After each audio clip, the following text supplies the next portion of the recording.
What's up YouTube, I'm just another guy and welcome back to Gibraltar United. So yet again we start another year and we've got to grind through the qualifying phases before we can enter the juicy stage of the groups. So I'm going to go through a few things, obviously got some transfers to go through and stuff, but I want to talk about the other teams and how they did in Europe so far. And I've yet to look at this myself, so it's going to be a little bit interesting. But yeah, let's go through. So Leo FC didn't get in Europe. Wow, Lincoln Red Imps, they actually got into Europe. And, obviously they're going to Europe, but they actually won a game in Europe. They faced yet again another Welsh team. Last year they played Carmarthen and drew a game and lost a game. This year they actually won a game, and I think that's the first team to win a game in the Europa League apart from us. So, in any European competitions, I should say, apart from us. So they won in the first game 2-0 at home, but away from home, they lost 3-1. It says they lost 3-1, but they should have gone through an away goal. Yeah, they did, so I don't know why I'm even looking there. But yeah, so Lincoln Red Imps are the first team to actually progress through the starting round of the competition, and they've actually been given the favourites tag for the Valur game, Valur game at home. What about away from home? I've clicked attend again. Yeah, they've been given the favourite tags there, so that's really good. It's really encouraging because, of course, the team in second this year, or the team that finishes second this year, will actually earn themselves a Europa League second qualifying phase place. So it's good to see Lincoln now, been a professional team for a while, starting to really, make a name for themselves or earn themselves some recognition in Europe. Hopefully, they can get past the second qualifying phase as well. Valur, I believe, are a Swedish team. A Swiss team? No, they're not. They're an Icelandic team. I don't know why I even come up with that. But an Icelandic team, so yeah, fingers crossed there that they can get themselves through another round of Europe. So, who else was in Europe? Lynx were, and they actually drew a game, so again, that's really good for them. I don't think they've ever drawn a game before in Europe. Which I don't think they have. So yeah, that's again another really good achievement. Last year, Lincoln, I believe, were the first team to actually draw a game in Europe with their draw against Carmarthen. So the fact Lynx have now got themselves a draw is really good. At home, they lost 2-0, which I'm extremely disappointed with. I'd have thought they would have done a little bit better at home in comparison to away. Clearly, some performances out there were not good enough. I'm sure in the away game, they put in some solid performances. They did, and in fact, a few people let them down in that game. So that's a little bit disappointing. But, oh well, again, like I said, a draw is still good. They still get some coefficient points for that, which will all go towards, of course, looking at making the nation look better in terms of European football. And the last team to enter Europe were FC Britannia, and they lost to a team from Azerbaijan, is that? It is from Azerbaijan. They lost 5-0 away from home, and that killed the tie off. But again, they got themselves a draw, which again, I think is the first draw for Britannia in Europe. So again, it's breaking some new ground now. The other teams in Europe, we've done well for so many years. We need the other teams to really start pulling their weight. Lincoln look like they're doing it now, and the other teams are picking up draws, which is better than nothing. It's better than the constant defeats we've seen from this past, God, what is it now? Probably 15 seasons or so. It's ridiculous. It's good to see the progress. It was ridiculous just constantly losing. But yeah, so those are the other teams in Europe. Let's go on to Gibraltar United now. So transfers. Who have we brought in and stuff like that. So we've only signed one player. I mentioned that I really wanted to improve a lot of positions, and there was a left midfielder. There was a brilliant left midfielder who I so desperately wanted. Where did he end up going? I'm trying to remember. Was it Sporting? It won't be here anymore, I don't think, because yeah, it won't be here. I can't remember where he was playing for. I was meant to remember, but I couldn't. But yeah, there was this brilliant left midfielder, and basically what happened is I got the bid accepted, and I offered him a contract, and then I believe the other team might have been Valencia or something, but I'm not too sure. I don't want to look it up, and I don't think I can remember the name of the player anymore now. But yeah, so basically we both had the bid accepted. I had the bid accepted first. I offered him a contract. They had their bid accepted. They offered him a contract. Now I know that I'm not going to be able to. The team I was competing with, they're a big name. It was like I said, it was Sporting or Valencia or something like that. And so they're a big team in Europe. They're already established name, a really good reputation, and in terms of club, ours is still only, was it 2-star? 2-star. We were never going to beat them off merit. So the only way I could attract the player to me was by offering him a relatively larger wage than what they were offering. So that's what I did. As I offered him a new contract, I offered him a lot more money, and then I continued a few days. I was like, maybe that's not enough money. So I continued to offer him more money because I originally had a deal arranged. And I think in the end I offered him around £4,000 a week more to try and come to me than the original deal I offered him, which he accepted. Every time I offered him more money, of course he accepted it. He knew more money, why not? And then he still decided to go to the other team. And when I looked at what they were offering him, they offered him £2 more a week than I'd offered him in the last bid I offered him. So, you know, I think I was something like, for me, I think it was around maybe £14 a week. I think when he went to a new club, they offered him £16 a week. But the thing is, I would have offered him even more wage if he'd have asked for it. I would have outbidded that club because he was a quality left mid, a real quality left mid. I think he was relatively young as well. Like I said, I can't quite remember the player now, but all I know is he was a really good left mid, and I'm gutted to have missed out on signing him. But the one guy we brought in is a loan from Juventus. He is Damjanovic. Let's pronounce this guy's name. Damjanov. And he's 20 years of age, Bulgarian, international, looks very good. You know, he looks decent, basically. He looks decent. Great. These three stats up here, I really do like the look of. First touch, dribbling, crossing, technique as well is really good. Passing, that's probably his worst stat, and it's something I can definitely look to improve. He's only here on loan for a year, but when you look at his past year, I should definitely say, he played in the Bundesliga, which is a really good level. Played for Hertha Berlin. I'm not really sure how good Hertha Berlin are on this save. Well, they finished 14th, which isn't particularly great. So, you know, we put in a decent performance for a half-decent team in the league. So, yeah, I'm looking forward to see how this guy's go. He's our left midfielder for the season. I'm still looking to improve in other positions, but I'm struggling to find good players right now. I think I need to improve my scouting or look to scout a few new regions and stuff to try and broaden our horizons and find some new players. But for now, yeah, the left mid is the only player we've signed. I am looking to try and bring in some more. I'm looking at a new striker as well. I've currently got a bid going through. So I expect a few more transfers before the end of the window, but don't expect loads more. I just don't think there's enough players out there for me to completely go out and sign them all. So yeah, people who have left, Francis Rudoit, of course, all the people left. He's currently not got a club. Dave Edwards, our backup goalkeeper for a few years, he's not got a club. I would love him to go to Lincoln. John Dean is not yet to pick up a club. I'd like him to go to a new club because he's a decent player for this level of football for most people in this league. So I'd love for him to go get a new team. Carlos, I doubt he'll get a new team.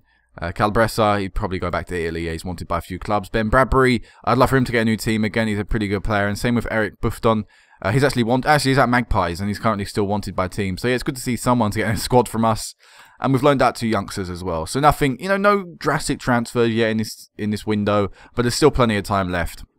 So here we go. We're at Victoria Stadium, 1,944 people. Clearly no one's interested in this team from Albania.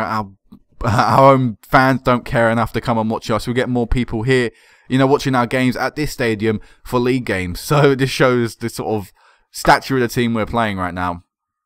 But yeah, let's run through the team that we've got going out there today.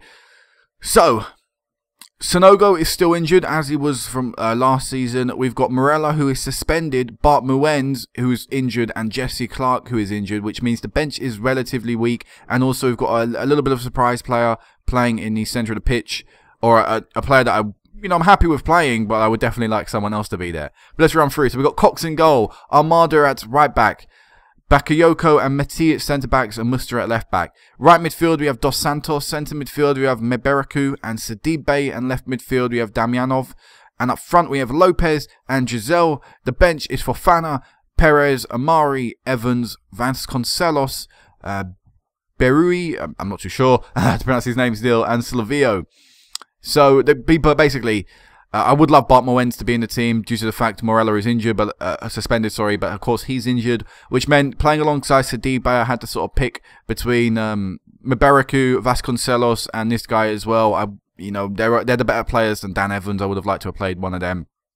But yeah, I was like, yeah, we'd probably best to put a better defensive-minded player in. So I went with Meberaku as the player we're going to play alongside Sidibe, because I think it's important Sidibe is the player pushing forward. I'm not comfortable with Vasconcelos or the other guy playing in a more defensive-minded role. So let's go. So one big news is that we've yet to sign a new right mid, so Dos Santos keeps his place in the team as our starting right mid. And you know what, the way things are looking, the way, the sort of players that I can see out there, I think Dos Santos is going to be our right mid for the year in the Champions League. So big year for him, stepping up, into the first team. If he plays well, who knows what could happen. We could be here for a few years. A 5-3-2 we're coming up against. I think we'll do really well in this game. No offense to that tactic, but more times than not, when I see the AI play it, they seem to struggle. Especially when they're teams like this size, they're not good players and stuff. Playing this formation, you need really good wing backs, in my opinion, and some really good defenders as well. And I doubt this team has that. So I'm expecting a big performance today and hopefully a big margin of victory. We're starting off aggressively on the attack. Damyanov trying to find Sidibe and can't. Actually, saying that, there could be a counter-attack, but there isn't. Damyanov out on that left-hand side, playing it in to Sidibe. Giselle, Sidibe, someone get the shot away. Dos Santos does get the shot away in the end, and we get ourselves our first goal. It's actually considered an own goal, which I think is particularly harsh. I don't know, maybe Dos Santos' shot was going off target. Let's have a little look. Let's have a little inspection of this. I don't see how that's an own goal. The Dos Santos shot is originally going on target. Even if the player does kick the ball and he scuffs it, that would still probably count as an Dos Santos shot because it was more of a deflection than an actual clearance or anything. So yeah, Pablo Dos Santos robbed of his first goal of the season, but a good start from the team. Very aggressive and, you know, making a little spell of dominance there pay. Yet again, we're on the attack. Mebaraku to Sidibe, playing it out wide to Armada. He's going to take his time, but does find Pablo Dos Santos to Lopez, back to Dos Santos. Come on, whip this one in. Dos Santos has been brought down, and Dos Santos has been a real pain in the other team's arse right now, and has actually got us a penalty. And Sidibe now with the chance to get Gibraltar United's first goal of the season from our own player, and he does. No doubt about it. Sidibe is great at penalties. Back of the net, 2-0. I was going to say 1-0 there, 2-0. Wait, is this only seating? Is this why the attendance is so low? It just clicked. I'm not even sure. I think that might be why the attendance is actually so low here. I just remembered. Anyway, Muster on the left. To Damyanov. Whipping this one in to Giselle.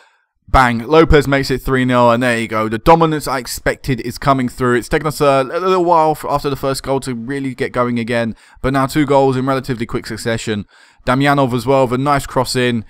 Giselle was tackled. I was wondering whether it was actually going to count as a Giselle assist, but either way, Lopez tapping it in from that sort of range. I mean, if he'd have missed it from there, I probably would have sold him. So yeah, you know, it's going to be very easy, the qualifying stages now. Or definitely the early qualifying stages, which is making me think maybe I should stop doing them. Like I say, maybe the earlier ones, if, you know, depending on draws and stuff, I could obviously do different ones. But the second qualifying phase has now become just a standard victory, and it's making me question whether I even want to live com them. You know, say whatever, assistant, I doubt it's going to matter. 3-0, the teams yet to have a shot on target. You know, I've really, like I said, I doubt their quality of playing this formation, and I think it's showing right now. We've got 61% of the ball as well. That's an increase from the first 20-30 minutes of the match when it was about even. So we definitely flicked it up a few gears as we saw that we weren't scoring goals at the current level of performance. Damyanov, decent run inside. Have a dig, son. Not bad. Encouraging signs from the player so far on his debut. You know, looking aggressive on the ball. You know, looking to beat a few people and stuff, which is not good to see from your winger. Nothing worse than seeing a winger not confident enough to beat your player. You know, he's definitely got the physicals to as well, and the technical ability to. He's got the dribbling and everything. So yeah, brought Silvio on just because Giselle was tired. You know, no need to overexpose a player this early on in the season. We've got a long campaign ahead of us. We're going to take Sidibe off as well.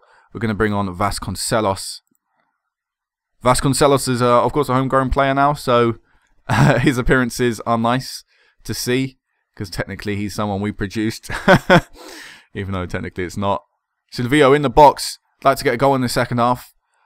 Because, well, why not? And there you go, Silvio with the goal. Coming as a sub. Bang in the back of the net. That's our first real attempt of the second half. Our first real good opportunity anyway of the second half. And we've taken it. So, oh, I've knocked my mic.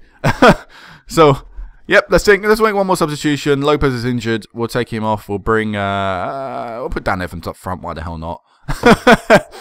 It's hardly going to make a difference. Yeah, just don't want to overexpose and risk players unnecessarily. Vasconcelos has gone off injured. That's not good.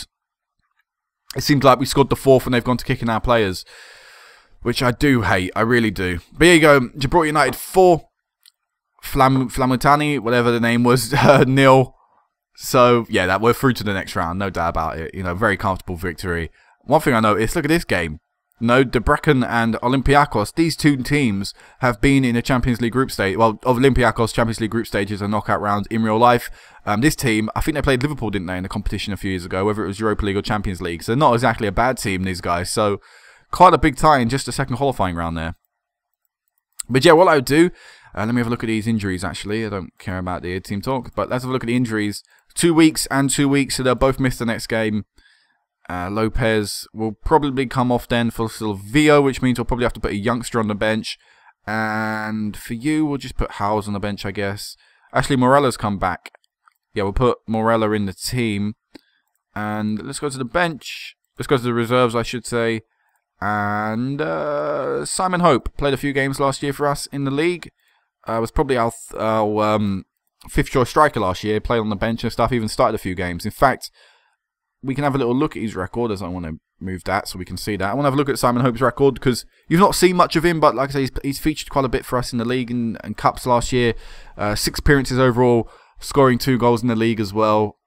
Played decently well, deserves, doesn't deserve a start, but he'll get it. He'll beat the other youth players for the position on the bench, and we're also going to put. Wait, where's? Oh wait, never mind. I was going to do something, but then I realised it's already been done. So I'll be guys back in a second for the draw for the third qualifying phase, where again, fingers crossed, we'll get another pretty easy team, and then we can pretty much secure ourselves group stage football by getting to the playoffs. All right, guys. So we're back for the draw. We are the highest coefficient team in this competition right now, with Shakhtar with 51. So we're better than Shakhtar considerably, or you could say in a way. So it's good to see. Shakhtar are a good team, obviously, in real life. So we're going to get one of the Group 1 unseeded teams.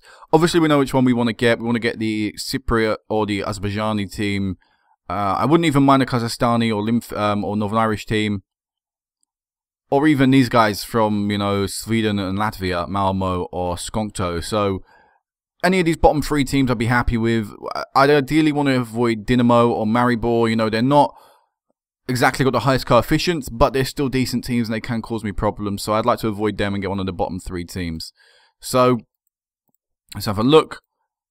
We are going to be getting, at home first, we're going to be getting Shakhtar or Linfield, Shakhtar Karagrandi from Kazakhstan or Linfield from Northern Ireland. So should be an easy progression through. Let's have a little look at how the teams are doing in that competition so far. What's the current scoreline between the two? It's 4-1 Linfield, so pretty much it'll be Gibraltar United versus Linfield, which should be a good game. Should hopefully progress us through to the next round of the competition. So we guys back in a second for the away game in Albania, where again hopefully 4-0 scoreline in the first leg. Maybe they'll go out there a little bit more attacking in the second, and we can get that double-figure scoreline we've yet to achieve in the Champions League knockout and the Champions League qualifying stages. Sorry, I wish I could get that in the knockouts. I probably could, but it'd be against me. In fact, I think Chelsea beat up by. Anyway, me guys back for the second leg. All right, guys, so I'm back for the second leg, and let's go into this. Waste no time.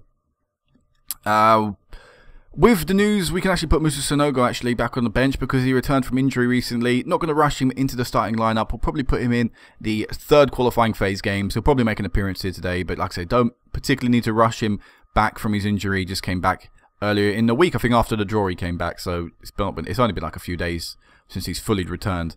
So yep, let's go on to the game.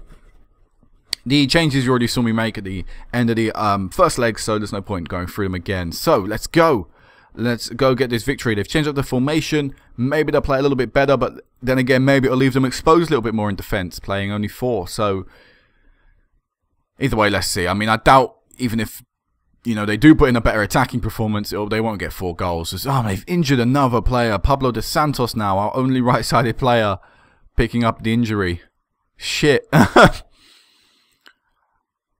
I think Musa Sonogo is going to have to come back and play a little bit more than I actually wanted him to. No, we won't do that, actually. We'll just put him on the left-hand side.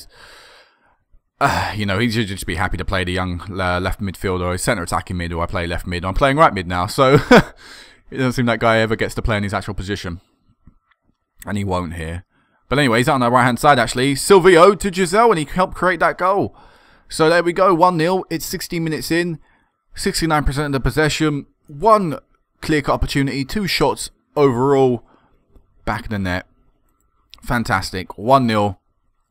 5-0 in aggregate. We only need 5 more to get that double-figure scoreline I want. And there we go. Another one. Giselle with a brilliant header, it has to be said. What power he got behind that header. I think obviously the cross helped him. But wow, what a brilliant... Oh, wow, what a brilliant header. What a brilliant set piece there from us. And now Miro Giselle, hopefully, you know, he'll really be going for it as he picks up a fucking... What is wrong with them? He picks up a knock, but hopefully he'll get his hat-trick. If he does, we'll get him off the pitch. If not, we'll probably end up having to still take him off. You know, he'll probably get shattered come the hour or so mark. Maybe this will be his chance for the hat-trick. Morella, a lot of space in the centre of the park. Plays it out wide to Armada. Armada playing it back. Right, we're keeping hold of possession, though. Sidibe to Silvio. To Sidibe. Damyanov. Oh, unlucky. Can't get his first goal for the club. A run up to whip the ball back in. Unlucky there from Damyanov. Really could have found the back of the net. Probably should have found the back of the net. But we'll have to wait to still get his first goal for Gibraltar United. Come on, Gibraltar United. We can play even better than this. I know we can. I understand it's, you know, it's already a dead tie and everything, but we can still get a few more goals, and they should want to get a few more goals, the team.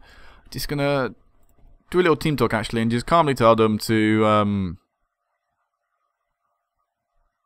just to concentrate. You know, they're looking complacent. I think it's probably best now to just tell them to concentrate. But that hasn't changed the body language at all. We're going to take off Giselle. I know he's got his 2 goals and would probably want his hat-trick, but we don't want to over-risk him either. So Sonogo's going to come on. Going to play Silvio in the... actually, no, we'll play Sonogo in the advanced forward role, like we've done in the past. And there we go. Musa Sonogo's thrown in up front. Maybe he'll get himself a few goals. I mean, he loves qualifying phases of the Champions League. Typically, end top goal scorer of them. And only missing, well, pretty much missing 2 games, obviously going to affect his chances of topping the goal-scoring list before the start of the groups. Maybe we'll get an early goal here. Sonogo. Decent attempt from him. That's his first shot we've seen of the season. Hopefully we'll get a few more before the end of the game, although it doesn't seem like it's going to happen. As now we've got just seconds remaining in this tie, and that should be it. Poor goal kick, and there we go. 2-0 Gibraltar United on the day. 6-0 in aggregate. Good win, lads. Good performances in both legs. Very comfortable, you know, showing that we are much better than the team we're currently playing. And we'll be going into the third qualifying phase, playing Linfield, who got a hat-trick of penalties in their second leg in a 8-2 aggregate victory. The testimonials I was going to take part in have been cancelled. That's a shame. I always seem to accept testimonials and they always get cancelled because of Champions League games and stuff. So, what? Sidibe will be leaving in the fucking... No, Sidibe's not leaving. Well, actually, how long's left on his contract? I don't know why this keeps, like, editing and stuff. But let's have a little look at who's leaving it, or could be leaving at the end of the season. Yeah, it's only Musta. Musta will get a new contract soon. I'll probably offer it to him in the coming weeks and stuff. Maybe even before next time I see you. He'll get himself a new contract. Lopez might as well, but I probably will, actually. Bart Muenz probably won't. Amari probably won't. Mebaraku might. Vasconcelos might. I don't know. This guy probably will. And Silvio might as well. So yeah, there's no way Sidibe will be leaving. I mean, he's wanted by teams, but doesn't mean I'm going to accept him. He's still got 2 years left on his deal. Don't know where that came from. That story's a load of nonsense. But yeah, next time I'm with you guys back will be the Linfield games. We're giving the favourites tag. Actually, Lincoln should have actually played one of their games. They did. They lost 3-0 to Valeur. Let's continue forward by a day because they will actually be playing. They should be playing today, actually. We're going to go through a lot of these. Scouting, as you can see, I'm trying to just find young talent that's currently on free transfer. Gelling and Lola, nothing, no, so far. But yeah, continue forward. Get to the... we'll have to register a team as well. But I just want to see how Linfield do... how Lincoln do, not Linfield, how Lincoln do in the Europa League. See if they can get past the second qualifying phase. I mean, 3-1 scoreline's probably... it's probably going to be unlikely. But, you know, no, always worth just having a little look. Europa League is currently being played, actually, so we won't have to wait past the registration period and stuff. So let's have a look. Linfield... I mean, Lincoln, god damn it, Lincoln, I keep saying Linfield. Lincoln draw. So they drew 3-3 in the away leg, which means they are sadly out of the Europa League. But a very valiant effort from them. Getting another point as well, which will help their coefficient points go up. In fact, let's have a little look at that. And then I'll wrap this one up. So, Europe. Just unclick like that. There we go. Clubs, coefficient points. Just show my nation. And there we go. So there you go. Linfield got. Oh, they didn't. They got less points than they did last year. What? That should obviously be altered and stuff, and that will change. But yeah, next year they should have they'll have a few more points, so that'd be good. You know, that's at least something. Help contribute to our good efforts that we put forward in the Champions League. So yeah, next time I meet you back, Linfield, both legs. So until then, peace out.